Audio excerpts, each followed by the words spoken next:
Of that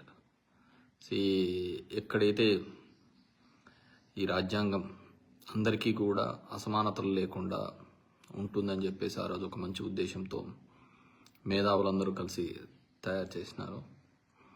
అది ఇంకా ఇప్పటికీ రాలేదని చెప్పేసి నా ఫీలింగ్. అంటే నేను ఎవరి రిపబ్లిక్ డేకి చెప్తున్నా ప్రతిసారి కూడా ఇదే చెప్తూ ఉంటాను, వెదర్ మేము గవర్నమెంట్లో ఉన్నా లేకున్నా కానీ. ఎందుకంటే మూల స్తంభాలైన వ్యవస్థలో ఉన్న అన్నీ కూడా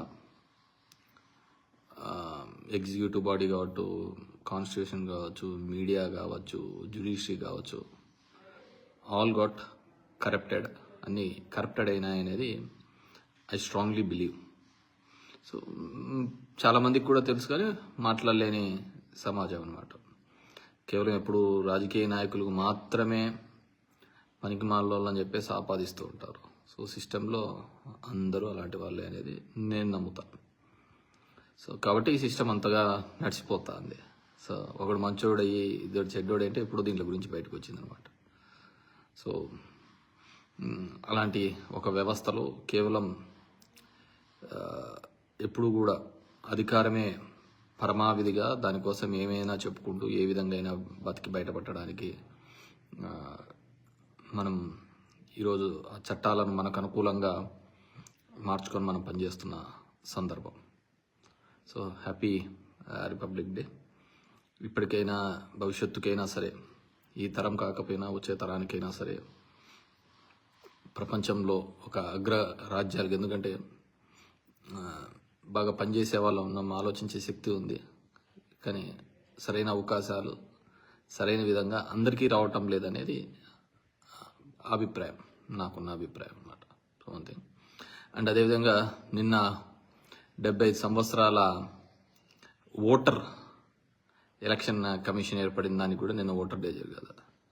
సో నేను ఇంతకుముందు చెప్పిన విధంగానే వ్యవస్థ నాకే ఒక బూత్గా తయారవుతున్న దాంట్లో ఎలక్షన్ కమిషన్ అనేది కూడా అంతే బూత్గా తయారైంది.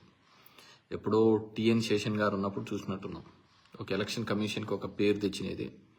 ఒక అరే ఎలక్షన్ కమిషన్కి ఇన్ని పవర్స్ ఉంటాయా అని చెప్పేసి అని. లేకుంటే అంతకుముందు వరకు రిగ్గింగ్లు ఆ ఊర్లో అవి చేసుకుంటూనే కాలం గడుపుతున్న సమయం తర్వాతనే కదా ఒక ప్రాపర్గా వచ్చినది. కానీ ఆ రోజు రిగ్గింగ్ అనేది పేపర్ బ్యాలెట్ల మీద చేస్తూ ఉండేవాళ్ళు.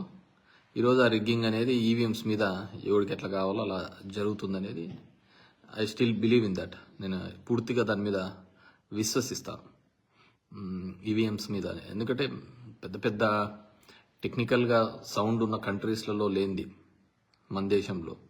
అండ్ అలాంటి వాళ్ళు కూడా చెప్తున్నది, ఇలాన్ మస్క్ కావచ్చు, మిగతా వాళ్ళు కానీ చెప్తున్నది, ఈవీఎం కెన్ బి ట్యాంపర్డ్, ఏది ఎనీథింగ్ కెన్ బి కాంప్రమైజ్డ్. నీ ఫోన్ అవుతోంది, అన్నీ కూడా కాంప్రమైజ్ అయ్యే సందర్భంలో మనం ఉన్నామన్నమాట. సో ఎలక్షనే నేను అనుకున్న ఈ భారతదేశంలో ఇప్పుడున్న దాంట్లో నేను గెలిచినా ఓడినా ఇంకోటైనా కానీ ఈవీఎంల మీద జరిగేంత వరకు అది ఒక బూత్గానే నేను అనుకోవాలా. అండ్ ఒకవేళ అది లేకపోయినా కానీ ప్రజల యొక్క ఆలోచన విధానాన్ని, ప్రజల యొక్క అవసరాలను మనం ఏదో ఒక హామీలు ఇస్తూ తర్వాత మనల్ని అడిగేవాడు ఉండాలే అని చెప్పేసి దాన్ని విస్మరిస్తూ ప్రజలు మోసపోయేంత కాలం కూడా పార్టీల మనుగడ ఉంటుంది. పేదవాడు పేదవాడిలాగా ఉంటాడు, డబ్బున్నోడు డబ్బుగా ఎదిగిపోతుంటాడు. ఇప్పుడు చూడండి, మనకు ఒక రైతుకు గిట్టుబాటు ధర లేకుంటే ఎంతమంది వచ్చి అడుగుతూ ఉంటారు. అదే సినిమా టికెట్లు ఆ ప్రొడ్యూసర్కు, ఆ హీరోకు నష్టం వస్తూ ఉంటే మొత్తం ఫ్యాన్స్ అంతా గగ్గిలో కొట్టుకుంటా ఉంటాం. అదే ఫ్యాను వాళ్ళ ఇంట్లో పండించిన పంటకు గిట్టుబాటు ధర లేకుంటే అది లేదనమాట. దీని మీదే మనం పడుతూ ఉంటాం అనమాట. So this is how the beauty of democracy. So ఆ విధంగా ఉంది, మనం ఆ విధంగానే భరిస్తున్నాం, బతుకుతున్నాం. అదే నా విషయంలో కాదు, నేను గవర్నమెంట్లో ఉన్నప్పుడు కూడా చెప్పిన వాడిని. సో ఈరోజు సో అండ్ అదేవిధంగా నిన్న పద్మశ్రీ, పద్మవిభూషణ్ వచ్చిన వాళ్ళందరికీ కూడా ధన్యవాదాలు. దీంట్లో నాకు అన్నిటికంటే ఏంటంటే మందకృష్ణ మాదిగకు వచ్చిందానికి, బికాజ్ ఆ అసమానతలు ఉన్న రోజులలో, ఆ విధంగా ఉన్న కాలంలో కూడా ఏ రోజైతే దూరంగా పెడుతున్న ఆ సందర్భాల్లో తన ఇంటి పేరుగా మార్చుకొని మందకృష్ణ మాదిగా అని మార్చుకొని దాన్ని క్యారీ చేస్తూ వచ్చినాడు. 30 years క్యారీ చేస్తున్నాడు. It's not that easy. ఎందుకంటే ఆ రోజున్న సందర్భం అలాంటిది. I really appreciate. నాకు పెద్దగా పరిచయం లేకపోయినప్పటికీ కూడా నేను అనుకునేవాడిని. సో హీ క్యారీడ్, ఆ విధంగా క్యారీ చేసుకుని వచ్చినాడు. ఇప్పుడు సరే సుప్రీంకోర్టు డెసిషన్ అది పొలిటికల్గా ఏ విధంగా ఉంది ఏంది అనేది తర్వాత విషయం, కానీ స్టిల్ ఐ బిలీవ్ దట్ అనమాట. అండ్ రెండోది అండ్ ఎలక్ట్రోల్స్ గురించి చెప్పాను. రిగ్గింగ్ ఆ రోజు పేపర్ బ్యాలెట్ల మీద జరుగుతుంటే ఇప్పుడు ఈవింగ్. సో నేనేం జరగలేదని కదా, నేను కూడా ఎప్పుడు చెప్పేవాడిని. మా నాన్న వాళ్ళు కూడా 94లో రిగ్గింగ్ చేసినారు, అప్పుడు ఓడిపోయినారు. తర్వాత 99లో కూడా చేశారు, గెలిచారని కూడా నేను చెప్పిన సందర్భాలు ఉన్నాయి. సో దాంట్లో మనం దాచిపెట్టుకునేది ఏంది లేదు. సో చాలామంది కూడా అదే విధంగా చేసి గెలిచిన వాళ్ళే అనమాట. అదేవిధంగా ఇంతకుముందు కూడా చెప్తుంటే దేశంలో GST రూపంలో వసూలు అవుతున్న డబ్బులలో చాలా మటుకు కూడా ఏదో ఒక 100 కంపెనీలకు డబ్బులన్నీ పోతున్న సందర్భమే చూసామే తప్ప ఎక్కడే కానీ ఇది చేసిన సందర్భం చూడలేదు. పేదవాళ్లకు కానీ రైతులకు కానీ మంచి జరుగుతున్న సందర్భం కానీ చూడలేదు. And coming to the Vijayasai Reddy గారి అంశానికి వస్తే, డెఫినెట్గా ఆయన జగన్ రెడ్డి గారికి వైఎస్ఆర్ కాంగ్రెస్ పార్టీకి మొదటి నుంచి కూడా ఉన్నప్పుడు విధేయుడు. కానీ మాకు తెలిసినది ఎంతవరకు వైఎస్ఆర్ కాంగ్రెస్ పార్టీ వచ్చిన తర్వాత, ఆయన జైల్లో పెట్టిన తర్వాత, జగన్మోహన్ రెడ్డితో ఉన్న తర్వాత ఒక నమ్మకమైన వ్యక్తిగానే అతన్ని సేల్ కావడం జరిగింది. అదేవిధంగా రాజ్యసభ ఇవ్వడము, ఢిల్లీలో కూడా ఆయన ఉండడము, ఢిల్లీకి జగన్మోహన్ రెడ్డి గారి అఫైర్స్ చూడడం జరిగింది. కానీ గవర్నమెంట్ వచ్చిన తర్వాత వైజాగ్ ఉత్తరాంధ్రకు ఆయన ఇన్ఛార్జ్గా ఉండడం, సమ్ నెగిటివ్ పార్ట్స్ కూడా ఉన్నాయి. సో వాట్ ఎవర్ మేబీ, ఆయన ఇప్పటివరకు ఏం మాట్లాడలేదు దాని గురించి. కానీ డిఫరెంట్గా మాట్లాడుతున్నారు. మన వాళ్ళ అల్లుడు దాని మీద కాకినాడ సెజ్కి సంబంధించినది ఉన్నాయని, ఇంకా కొన్ని ఉన్నాయని. డెఫినెట్గా ఇప్పుడు ఉండేదన్నీ కూడా ఇవే కదా.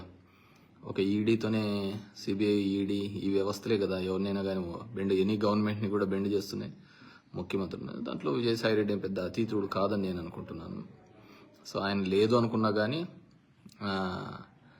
దీనికోసమే ఉన్నాడనేది ప్రతి ఒక్కరికి తెలిసిన విషయం. లేకుంటే దెర్ ఇస్ నో ఇష్యూ. ఏం రాజకీయం చేయలేని పరిస్థితి, ఇప్పుడు చెప్పలేని పరిస్థితి అంటే ఆయనకేముంది. So is very much comfortable.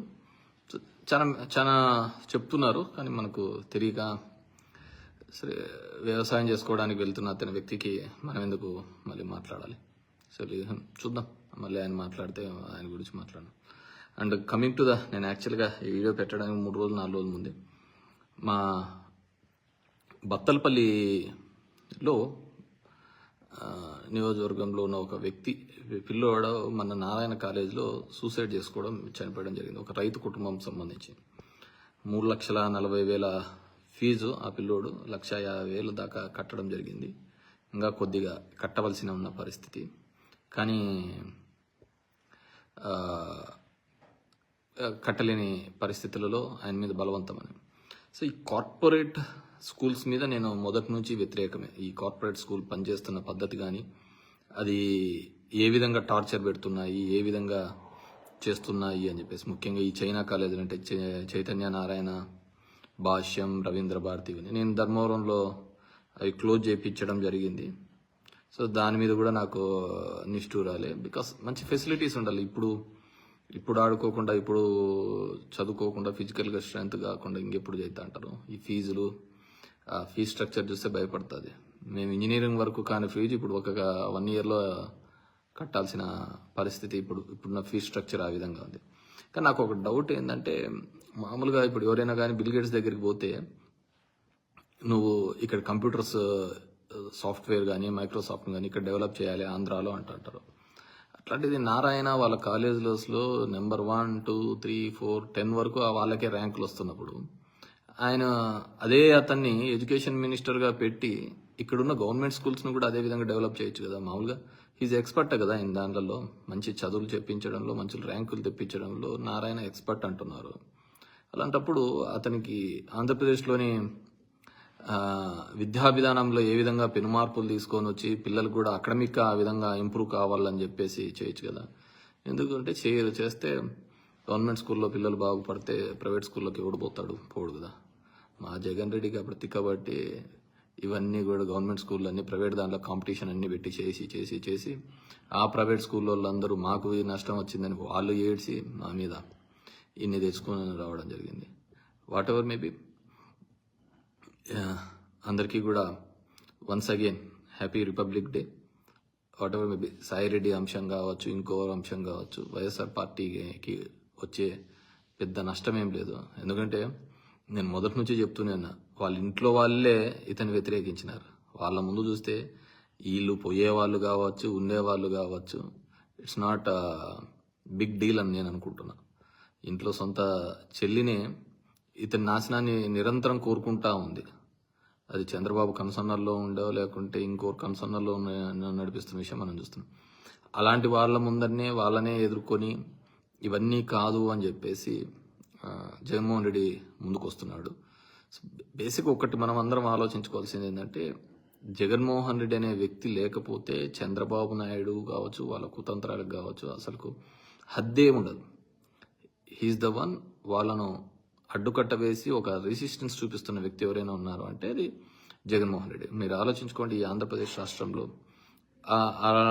ఆ వ్యక్తి లేకున్నా, లేకుంటే వైఎస్ఆర్సీపీ పార్టీ లేకపోయి ఉంటే తెలుగుదేశం పార్టీకి హద్దులు ఉండేదా? ఒక పార్టీ నిర్మాణం కానీ ఒక పార్టీ సంస్థాగంగా ఎదగాలంటే ఐడియాలజీ మీద ఎదగాలి. సరే, ఇప్పుడున్న చాలా పార్టీలు అవన్నీ మర్చిపోయినాయి అనుకోండి, కమ్యూనిస్ట్ పార్టీలతో సహా మర్చిపోయినాయని నా ఫీలింగ్ అయితే. సో అందుకే మీరు చూసినారంటే ఒక్కరి కోసం దేశంలో ఎక్కడా ఉండదు. ఒక్క మన ఆంధ్రప్రదేశ్ రాష్ట్రంలోనే ఒక్క జగన్మోహన్ రెడ్డిని ఎదుర్కోవడానికి సిపిఐ, సిపిఎం, కమ్యూనిస్టు సోదరులతో పాటు అదేవిధంగా జనసేన, టీడీపీ, బీజేపీ, దేశంలో రాహుల్ గాంధీ, మోడీ కొట్లాడుకుంటున్నా కానీ మన ఆంధ్రప్రదేశ్లో మాత్రం వాళ్ళిద్దరు కలిసినారు. అన్ని పార్టీలు ఒకరు సైడ్ ఏకమైనారు అంటే దట్స్ నథింగ్ బట్ ఇక్కడ అంత బలమైన నాయకుడు ఉన్నాడు, బలమైన నాయకత్వం ఉంది కాబట్టి అంతమంది ఏకమైనారు. డెఫినెట్గా వి విల్ మళ్ళీ గెట్ బ్యాక్ అవుతామని నేను పూర్తిగా నమ్ముతున్నాను, విశ్వసిస్తున్నాను.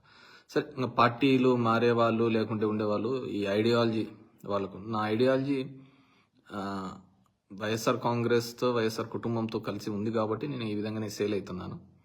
కొంతమంది ఆపర్చునిటీస్గా ఇక్కడ పదవులు పొంది అక్కడ పోయిన వాళ్ళు